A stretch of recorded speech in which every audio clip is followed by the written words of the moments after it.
नमस्कार मित्रांनो. आज आपण आलो आहोत अष्टविनायकांपैकी एक महत्त्वाचं स्थान असलेल्या रायगड जिल्ह्यातील महाड.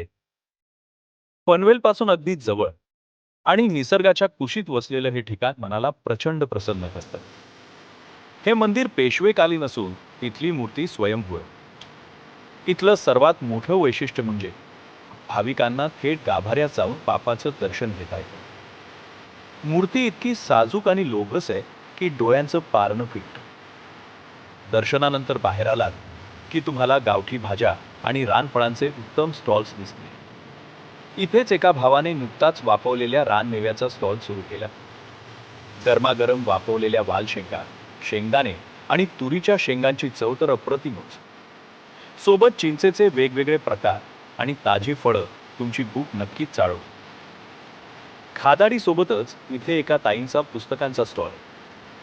तिथे धार्मिक पुस्तकांचं तर छान कलेक्शन आहेच, पण सोबतीला काही लोकप्रिय कादंबऱ्यांचा संच देखील पाहण्यात आला.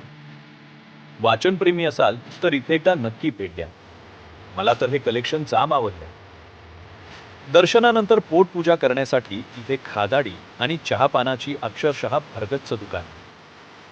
गरमागरम चहा आणि तिथला स्थानिक नाश्ता तुमच्या प्रवासाचा थकवा नक्कीच दूर करेल. आणि मित्रांनो, इथे मिळणारे हे चमकी झेंडूचे हार बघा.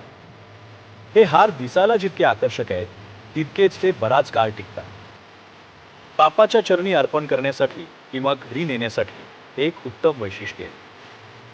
तर मित्रांनो, महाडचा हा अनुभव घेऊन आता आम्ही निघालो आहोत पालीच्या दिशेने, बल्लाळेश्वराच्या दर्शनाला. तिथला प्रवास आणि तिथलं सौंदर्य बघण्यासाठी लवकरच भेटूया पुढच्या भागात. तुम्हीही या निसर्गरम्य वरदविनायकाच्या चरणी नक्की नतमस्तक व्हायला या. गणपती बाप्पा मोरया.